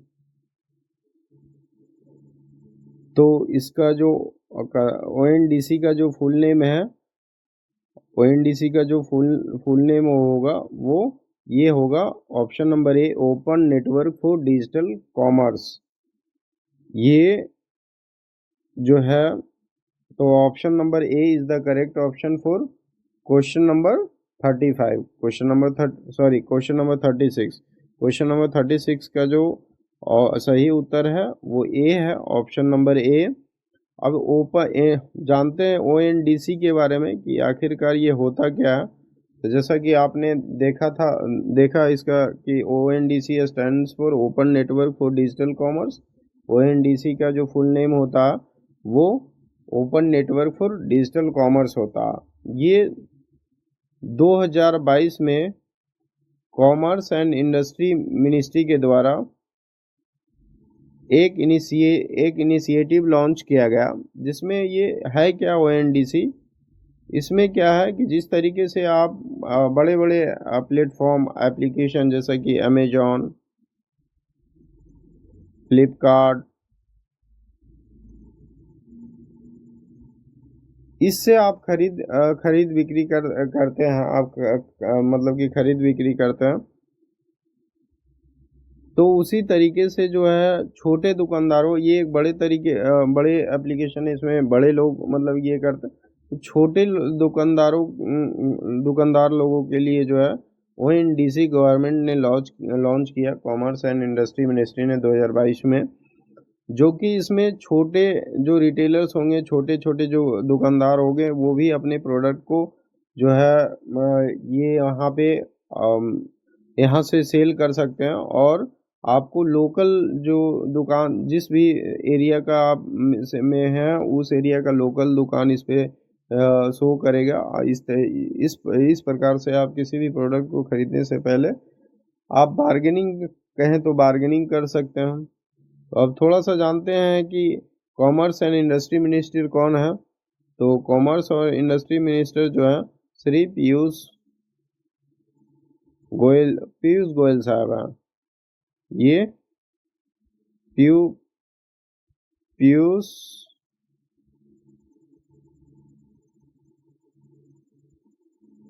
Goyal साहब जो है वो कॉमर्स एंड इंडस्ट्री मिनिस्टर्स है। अब हम लोग बढ़ते हैं अगला क्वेश्चन क्या कहता है उसको देखते हैं। Question number 37। क्वेश्चन नंबर 37 कहता है operation Amritpal conducted in 2024 was related to. कहता है 2024 में चलाया गया ऑपरेशन अमृतपाल किससे संबंधित है। तो counter insurgency in Punjab, drug trafficking, border surveillance, anti corruption drive. तो ये जो इसमें ये अमृतपाल ऑपरेशन जो चला गया था वो वहाँ पंजाब में, ये पंजाब पुलिस के द्वारा चला गया था, जिसमें अमृतपाल सिंह को जो है इनकाउंटर, यूं कहे तो इनकाउंटर या कहें ये कहें कि गिरफ्तारी, अमृतपाल सिंह की गिरफ्तारी के लिए जो है ये पंजाब पुलिस के द्वारा चलाया गया था। जो आप जैसा कि ऊपर देखें कि ऑपरेशन अमृतपाल जो है ये पंजाब पुलिस के द्वारा अमृतपाल सिंह को गिरफ्तार करने के लिए चलाया गया था। तो ये था कुछ, हाँ, तो A is the correct option for question number 37। Question number 37 का जो सही आंसर है वो ए है, काउंटर इंसर्जेंसी इन पंजाब। अब अगला क्वेश्चन हम लोग देखते हैं, क्वेश्चन नंबर 38 कहता है क्वेश्चन नंबर 38 यशस्वी योजना launch by Bihar in 2024 is aimed at. Bihar द्वारा 2024 में शुरू की यशस्वी योजना किससे संबंधित है? Girl education, competitive exam coaching, self employment, farmer insurance. तो ये जो इसका जो सही आंसर है वो बी है, कॉम्पिटिटिव एग्जाम कोचिंग। तो correct option for question number 38 is B. B is the correct option for question number 38। Question number 38 का सही आंसर जो है बी है, कॉम्पिटिटिव एग्जाम कोचिंग्स। अगला क्वेश्चन हम लोग देखते हैं क्वेश्चन नंबर 39 क्या कहता है। क्वेश्चन नंबर 39 कहता है what is the target year to achieve 100% renewable energy in India as per recent policy. हाल ही की नीति के अनुसार भारत ने 100% नवीकरणीय ऊर्जा प्राप्त करने का लक्ष्य वर्ष क्या रखा? 2030, 2040, 2047, 2050। तो ये जो लक्ष्य रखा गया है वो है सी है 2047, 2047 तक जो है क्या 100% रिन्यूएबल एनर्जी का मतलब कि इनिशिएशन है, जो उसका टारगेट ईयर है वो 2047, 2047। तो option C is the correct option for question number 39। Question number 39 का सही जो आंसर है वो सी है 2047।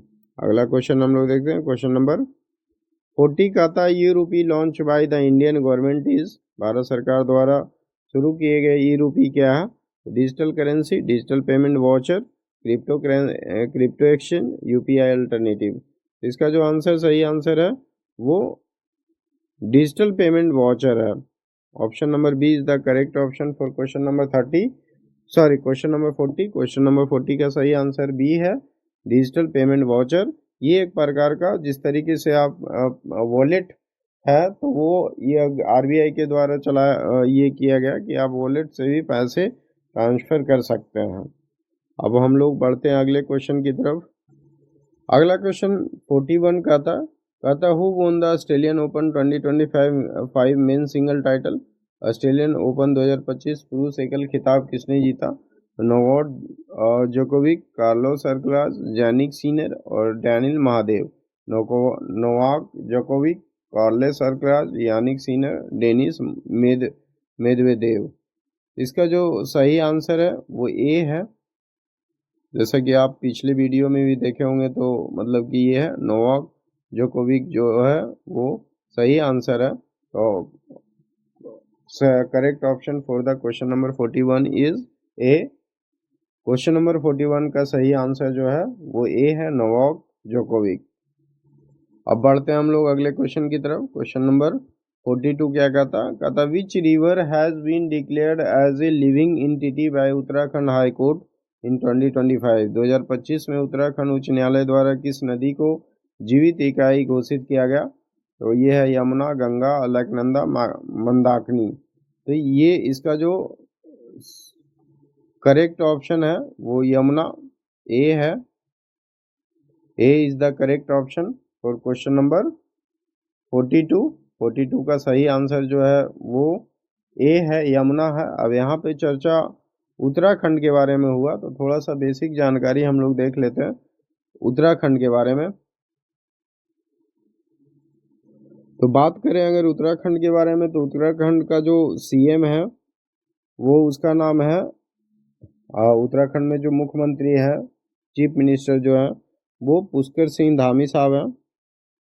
पुष्कर सिंह धामी। साथ ही साथ अगर देखा जाए गवर्नर के बारे में, उत्तराखंड का गवर्नर कौन है? तो वो जो है गुरमीत साहब है। गुरमीत सिंह जो है उत्तराखंड का गवर्नर है। बात की जाए अगर नेशनल पार्क के बारे में कि उत्तराखंड में कौन कौन से नेशनल पार्क है तो Jim Corbett national park, Rajaji national park, Nanda Devi national park, valley of flowers national park, Gangotri national park, ये सारे जो है उत्तराखंड के नेशनल पार्क्स हैं। अब देखा जाए ये वाइल्ड लाइफ सेंचुरी के बारे में तो बिनसर अस्कोट जबरखेत, ये सारे जो है वाइल्ड लाइफ सेंचुरी है उत्तराखंड में। उत्तराखंड का उत्तराखंड में जो सबसे पहला टाइगर रिजर्व है वो जिम कॉर्बेट टाइगर रिजर्व जो है सबसे पहला टाइगर रिजर्व है, जो कि 1973 में ये इसके बारे में ये बना था, जिम कॉर्बेट नेशनल पार्क। और साथ ही साथ देखा जाए कि उत्तराखंड में जो झरना है भीमबेटका जो फेमस झरना वहाँ पे है उत्तराखंड में, भीमबेटका।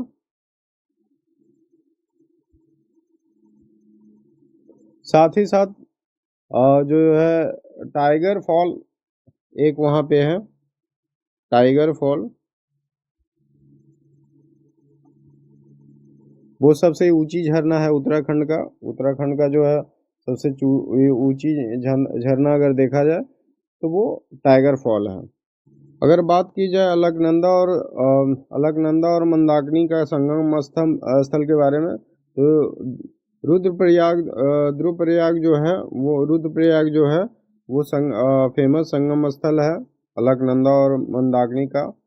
अब इसमें थोड़ी सी अगर देखा जाए, बहुत सारी धाम जो यहाँ पे चर्चा है, चार धाम अगर जो उत्तराखंड में पाया जाता है वो है बद्रीनाथ, केदारनाथ, गंगोत्री, मंदाकिनी, यमुनोत्री। ये सारे जो है चार धाम है पर्यटन स्थल के रूप में, जो है ऋषिकेश, देहरादून, नैनीताल, मसूरी, रानीखेत, ओली और हरिद्वार, ये सारे जो है पर्यटन स्थल है उत्तराखंड के। साथ ही साथ आपने देखा होगा कि आपने ये भी सुना होगा, लवासना जो है आईएएस का ट्रेनिंग एकेडमी, वो आपको उत्तराखंड में ही है। आईएमए जो है इंडियन मिलिट्री एकेडमी, वो भी देहरादून उत्तराखंड में ही है। तो ये सारे जो है कुछ बेसिक डिटेल्स थे उत्तराखंड के बारे में। अब हम लोग बढ़ते हैं अगले क्वेश्चंस की तरफ। क्वेश्चन नंबर 43 का था, the global AI summit 2025 will be hosted by which Indian city. का था ग्लोबल एशियाई समिट 2025 की मेजबानी भारत का कौन सा शहर करेगा? मुंबई, हैदराबाद, न्यू दिल्ली, बेंगलुरु। इसका जो सही आंसर है वो डी है, बेंगलुरु जो है ग्लोबल एआई समिट का जो है वो होस्ट करेगा। अब यहाँ पे चर्चा हुआ है बेंगलुरु जो है कर्नाटका की कैपिटल है। तो अब थोड़ा सा देख लेते हैं कर्नाटका की बेसिक डिटेल्स के बारे में कि आखिरकार कर्नाटका में क्या बेसिक डिटेल्स। तो अगर बात की जाए ये कर्नाटका के सीएम के बारे में, तो वो श्री सिद्धारमैया जो हैं, वहाँ के सिद्धारमैया वहाँ के जो है कर्नाटका के सीएम हैं। और बात की जाए गवर्नर के बारे में, तो जैसा कि आप जानते हैं थवरचंद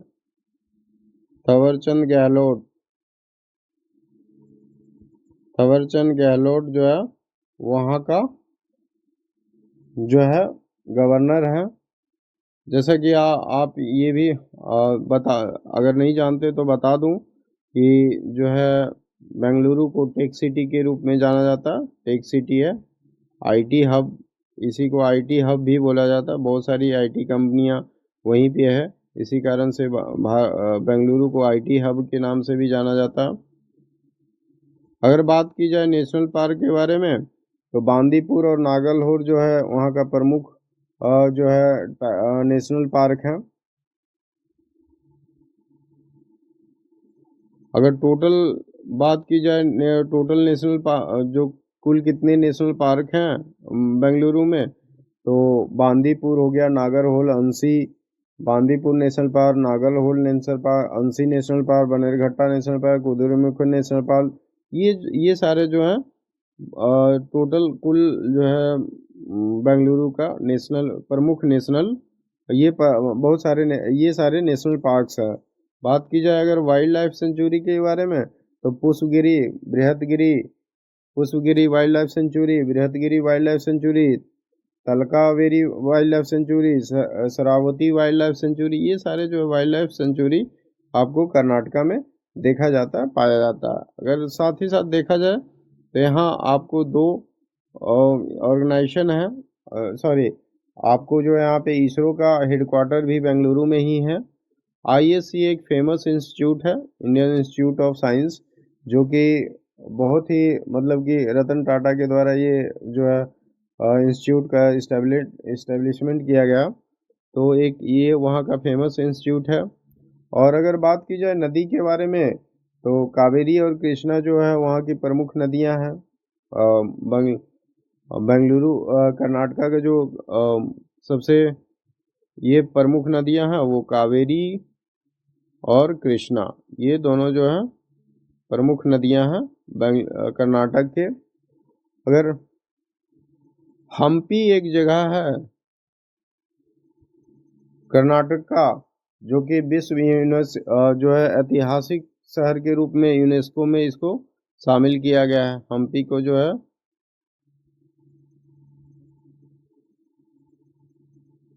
यूनेस्को के ऐतिहासिक शहर के रूप में जो है शामिल किया गया। तो ये थे कुछ बेसिक जानकारी जो है बेंगलुरु कर्नाटक के बारे में। अब हम लोग क्वेश्चन नंबर 44 की तरफ बढ़ते हैं कि आखिरकार क्वेश्चन नंबर 44 क्या कहता है विच international agency release the world energy outlook 2024। World energy outlook 2024 किस अंतर्राष्ट्रीय संस्था द्वारा जारी किया जाता है?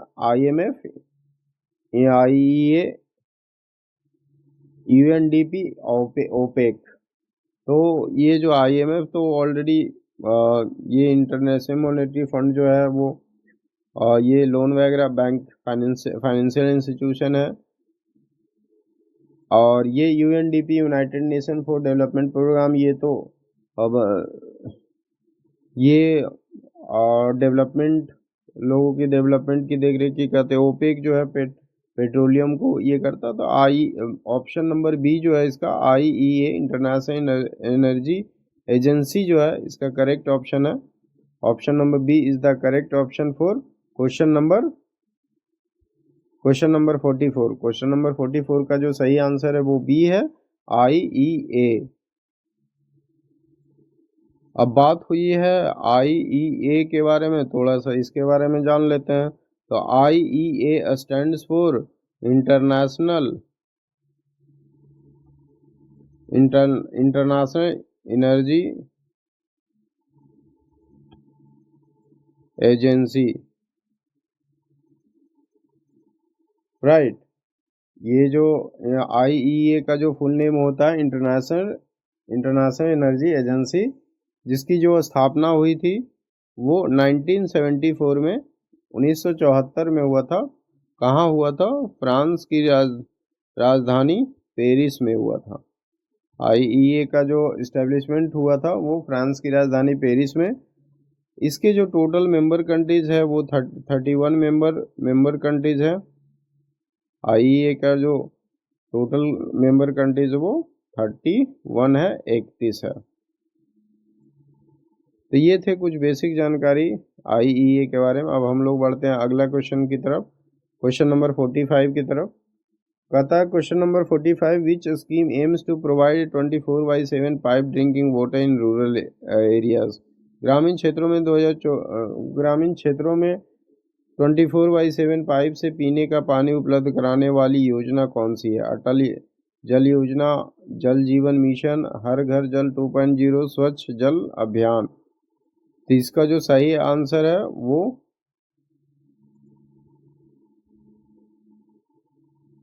बी हो। इसका जो करेक्ट ऑप्शन क्वेश्चन नंबर 45 का जो सही आंसर है वो बी है, जल जीवन मिशन। तो B is the correct option for question number 45। Question number 45 का सही आंसर जो है बी है, जल जीवन मिशन। अब हम लोग बढ़ते हैं अगले क्वेश्चन की तरफ, क्वेश्चन नंबर 46 का था the Shri Anna brand promoted by government of India is associated with. Bharat सरकार द्वारा प्रचारित श्री अन्ना ब्रांड किससे संबंधित है? Pulses, oil seeds, millets, fruits. तो ये इसका जो आंसर है मोटे अनाज के लिए है, option C is the correct option for question number 46। Question number 46 का सही आंसर जो है सी है, मिलेट्स के लिए। अब हम लोग बढ़ते हैं अगले क्वेश्चन की तरफ, अब आपने देखा हो यहाँ पे एक टर्म यूज देखा आपने यहाँ पे GOI, गवर्नमेंट ऑफ इंडिया। तो थोड़ा सा जान लेते हैं कि इंडियन गवर्नमेंट, सेंट्रल गवर्नमेंट और गवर्नमेंट ऑफ इंडिया में क्या डिफरेंसेस होती है। ठीक है, तो पहला देखते हैं इंडियन गवर्नमेंट के बारे में। इंडियन गवर्नमेंट ये जो है पूरे देश को रिप्रेजेंट करता है। ये जो मतलब सरकारें होती है वो पूरे देश को रिप्रेजेंट करता है, जिसमें इसमें आपको सेंट्रल और स्टेट दोनों को रिप्रेजेंट करता है, ये दोनों इंक्लूड होता है। जबकि हम लोग देखें अगर सेंट्रल गवर्नमेंट के बारे में, सेंट्रल गवर्नमेंट का, तो ये सिर्फ जो है पूरे, ये भी पूरे देश को रिप्रेजेंट करता है, लेकिन सिर्फ जो ये केंद्र को इसमें जो है स्टेट्स इंक्लूड नहीं होते हैं। स्टेट्स को छोड़ करके जो भी कानून व्यवस्थाएं जो भी ये सारे होते हैं वो सारे सेंट्रल गवर्नमेंट, ये सेंट्रल गवर्नमेंट कहलाते हैं। अगला जो है गवर्नमेंट ऑफ इंडिया, ये भी जो है गवर्नमेंट ऑफ इंडिया भी पूरे देश को रिप्रेजेंट करता, लेकिन ये जो है वो कानून वगैरह बनाने में काम आता है। इसके अंतर्गत तीन जो इसका बॉडी है, एग्जीक्यूटिव, लेजिस्लेटिव और जुडिशरी कार्य, इसको हिंदी में कहते हैं एग्जीक्यूटिव को का लोकपालिका, कार्यपालिका और न्यायपालिका, I think something like this. तो ये थे कुछ difference government of India, Indian government और सेंट्रल गवर्नमेंट में। अब हम लोग देखते हैं अगले क्वेश्चंस की तरफ। अगला क्वेश्चन जो है क्वेश्चन नंबर 47। क्वेश्चन नंबर 47 का था, India signed the digital economy agreement 2025 with which country. Bharat ने डिजिटल अर्थव्यवस्था समझौता 2025 किस देश के साथ किया? Japan, Australia, Singapore, south Korea. इसका जो सही आंसर है वो सी है, सिंगापुर। तो correct option for question number 47 is C. Question number 47 का जो सही आंसर है वो सी है। अब हम यहाँ पे चर्चा हुआ सिंगापुर के बारे में, तो थोड़ी सी हम लोग जो है थोड़ी सी बात, हम कुछ बेसिक डिटेल सिंगापुर के बारे में जान लेते हैं। तो सिंगापुर का जो कैपिटल है वो ऑलरेडी सिंगापुर ही है। सिंगापुर का कैपिटल जो है सिंगापुर ही है, और यहाँ का जो करेंसी है सिंगापुर डॉलर है। राइट, सिंगापुर का जो करेंसी है वो सिंगापुर डॉलर है। प्रेसिडेंट अगर देखा जाए, अगर बात की जाए प्रेसिडेंट के बारे में, तो प्रेसिडेंट जो है थर्मन सुनमुगनतनम है। अगर देखा जाए, बात की जाए पीएम के बारे में, तो ली सिन लुंग जो है, ली सिन लुंग, ये वहाँ का जो सिंगापुर का प्राइम मिनिस्टर है, ली सुंग लुंग। प्रेसिडेंट को जैसा कि मैंने अभी आपको बताया ही कि थर्मन सुन मुरगतनम, राइट, ये वहाँ का प्रेसिडेंट है सिंगापुर का। अब हम लोग बढ़ते हैं अगले क्वेश्चंस की तरफ। क्वेश्चन नंबर 48 का था, the national quantum mission was launch in. का था राष्ट्रीय क्वांटम मिशन कब शुरू किया गया था? मार्च 23, अप्रैल 24, जनवरी 2025, मई 2020। तो इसका जो क्वेश्चन नंबर 48 का जो सही आंसर है वो बी है। B is the correct option for question number 48। Question number 48 का जो सही आंसर है वो भी अप्रैल 2024। अगला क्वेश्चन हम लोग देखते हैं क्वेश्चन नंबर 49 की तरफ। कहता है, who is the author of the book India 2047 why vision?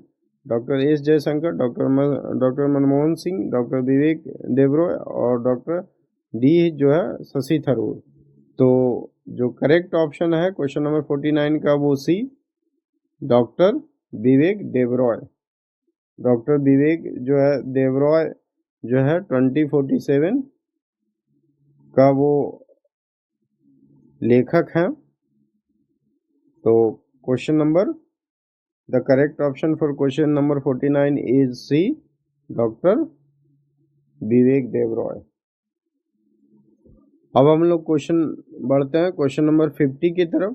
कहता in 2025 India's first under sea twins rail tunnel was inaugurated in which state. 2025 में भारत की पहली अंडर सी ट्विन रेल सुरंग किस राज्य में उद्घाटित हुई। महाराष्ट्र, गुजरात, केरला, तमिलनाडु। तो इसका जो सही आंसर है वो बी है, Gujarat. Gujarat is the correct option for question number 50। Question number 50 का सही आंसर है वो बी है, गुजरात। राइट। अब यहाँ पे चर्चा जो है गुजरात के बारे में हुआ, तो थोड़ा सा बेसिक जानकारी गुजरात के बारे में हम लोग जान लेते हैं। तो गुजरात का जो सीएम है वो भूपेंद्र पटेल साहब हैं। गुजरात में जो सीएम है वो भूपेंद्र पटेल हैं।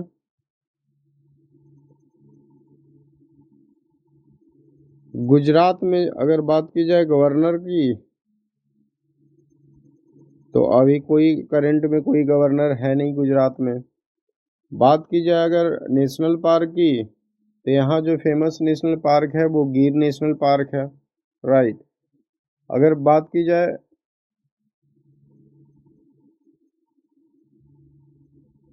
जाए प्रमुख नदियों के बारे में, तो नर्मदा, ताप्ती, साबरमती, माही, ये सारी जो प्रमुख नदियां हैं गुजरात की।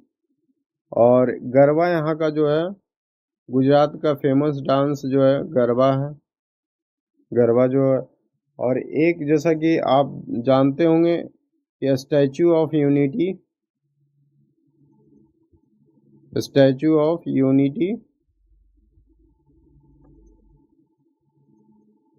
जो नर्मदा नदी के तट पे, जो नर्मदा नदी के किनारे, नर्मदा नदी के तट पे बना है, जो कि 2018 में बना था। 182 मीटर जो है ये लंबा है, 182 मीटर लंबा है।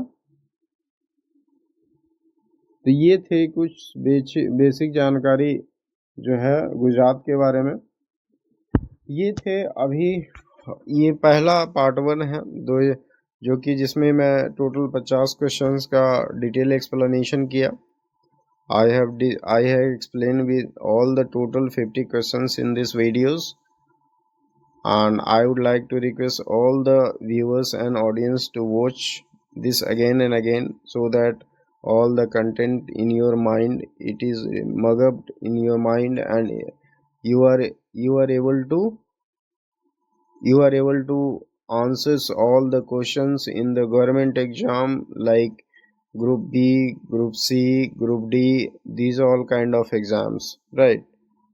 And if you are finding this video is helpful for you, so please like this video and share with your family and friends, so that they will get benefited as well. In addition to this, if you wanted to give any suggestion and feedback, please comment on the comment box. Rather than this, I would like to say, please subscribe my channel, so that when I will uploaded the part 2 of this video series, then you will get the notification from my side, and you are eligible to watch the part 2 series as well. So दोस्तों, मैं बताना चाहूँगा कि ये video को आप बार बार देखें, बार बार जो है देख करके सारे कंटेंट को आप अपने दिमाग में रखें। धीरे धीरे सारे कंटेंट आपके, जब बार बार आप वीडियो को देखेंगे तो आपको याद हो जाएगा, और आप वो सारे एग्ज़ाम्स को क्लियर करने में सक्षम हो जाएंगे, जैसे कि group B, group C, group D, ये सारे एग्ज़ाम्स में आप जो है क्वेश्चन करने में आप एलिजिबल हो जाएंगे। यही नहीं, साथ ही साथ आप जो है अगर ये वीडियो आपको देखने के बाद हेल्पफुल लगता, वीडियो फ़ायदा करता, तो वीडियो को लाइक करें, अपने दोस्त और फैमिली के साथ शेयर भी करें, ताकि उनको भी फ़ायदा हो। कोई भी आप अपने अंदर किसी भी प्रकार का जेलस की भावना ना रखें, क्योंकि अगर मान के चलो आपके शेयर करने से उनको फ़ायदा हो जाता, तो आपको भी कहीं ना कहीं भगवान जो है फ़ायदा करेगा। साथ ही साथ अगर कुछ हमको सजेशन या फीडबैक देना चाहते हैं तो कमेंट बॉक्स में कमेंट करें। कुछ इम्प्रूवमेंट के लिए आप हमें सजेस्ट करना चाहते हैं तो आप जो है आप कमेंट बॉक्स में कमेंट करके आप इम्प्रूवमेंट के लिए बोल सकते हैं। और मैं बताना चाहूँगा कि चैनल को आप सब्सक्राइब कर लीजिए ताकि मैं जब अगले पार्ट 2 इस वीडियो सीरीज का दूसरा पार्ट 2 लेकर के जब मैं अपने चैनल पे अपलोड करूँगा तो आपको नोटिफिकेशन मिल जाएगा, जिससे कि आप वीडियो को ईजिली आप फिर पार्ट 2 को भी देख सकेंगे और सारे कंटेंट आपको याद हो जाएगी। इसी तरीके से आप जो है हमारे साथ बने रहें।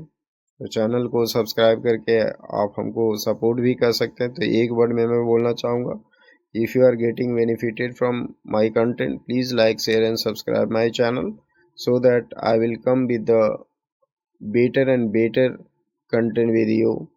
मैं बोलना चाहूँगा कि अगर ये वीडियो आपको फ़ायदा करता है तो आप प्लीज़ लाइक शेयर और सब्सक्राइब करके हमें सपोर्ट करें ताकि मैं इससे भी अच्छे अच्छे कंटेंट के साथ आपके बीच आते रहूँ।